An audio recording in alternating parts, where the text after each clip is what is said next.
JNTU అనుమతించని engineering కాలేజీలకు హైకోర్టులో ఊరట లభించింది. దీనికి సంబంధించిన మరిన్ని వివరాలు మా ప్రతినిధి శర్మని అడిగి తెలుసుకుందాం. శర్మ, చెప్పండి, హైకోర్టు నిర్ణయం తర్వాత కౌన్సిలింగ్ ప్రక్రియలో ఎలాంటి మార్పులు ఉండొచ్చు?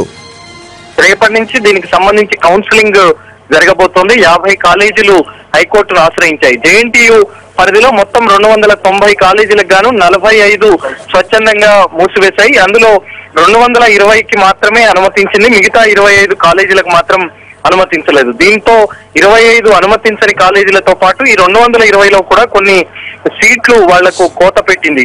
వాళ్లలో కూడా మరొక 30-35 కాలేజీలు, అంటే సుమారు 55 నుంచి 60 కాలేజీలు హైకోర్టును ఆశ్రయించాయి. పూర్తిగా అనుమతించని కాలేజీల విషయంలో జేఎన్టీయూ పారదర్శకంగా వ్యవహరించడం లేదు, పాక్షికంగా తమకు వ్యతిరేకంగా వ్యవహరిస్తుంది అనేటువంటి విషయాన్ని ప్రధానంగా వాళ్ళు ప్రస్తావించారు. తాము అన్ని వసతులు సౌకర్యాలు ఉన్నప్పటికీ కూడా జేఎన్టీయూ తమలను ఈ కౌన్సిలింగ్ అనుమతించకుండా తమ అనుబంధ కళాశాలన్నింటినీ కూడా మూసివేసే విధంగా చర్యలు తీసుకుంటుంది అనేటువంటి విషయాన్ని వాళ్ళు ప్రధానంగా ప్రస్తావించారు. కానీ జేఎన్టీయూ తరఫున అడ్వకేట్ జనరల్ రామకృష్ణారెడ్డి వాదనలు వినిపించారు.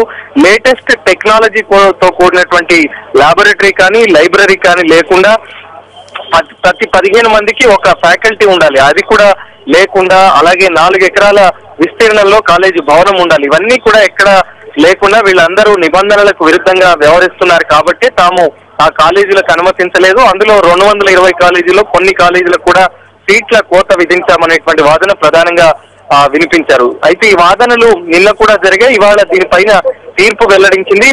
ఆ పిటిషనర్లు ఎవరైతే ఉన్నారో వాళ్ళ పిటిషన్లన్నింటినీ కూడా కోర్టు అనుమతించింది. రేపటి నుంచి జరగబోయే కౌన్సిలింగ్ కు వీళ్ళ కాలేజీలన్నీ కూడా కాలేజీలను అనుమతించాలి. వెబ్ కౌన్సిలింగ్ లో వీళ్ళ కాలేజీల పేర్లన్నీ కూడా జాబితాలో చేర్చాలనేటువంటి విషయాన్ని ప్రధానంగా చెప్పింది. మళ్ళీ మరోసారి జేఎన్టీయూ ఈ కాలేజీల్లో ఏవైతే వాళ్ళు ఆరోపణలు చేస్తున్నారో వారి కాలేజీల్లో నిజ నిర్ధారణ కమిటీతో తనిఖీలు నిర్వహించాలనేటువంటి వాదనను అంశాన్ని హైకోర్టు ప్రస్తావించింది. ఆ నివేదికను కూడా తమకు అందజేయాలని హైకోర్టు ఆదేశించింది. ఎట్టకేలకు రేపటి నుంచి జరగబోయేటువంటి కౌన్సిలింగ్ లో ఈ 25 కాలేజీలతో సహా కోట విధించినటువంటి కాలేజీలు ఏవైతే సీట్ల కోత విధించినటువంటి కాలేజీలు కూడా పాల్గొనే విధంగా హైకోర్టు పిటిషనర్లకు ఊరటనిచ్చింది.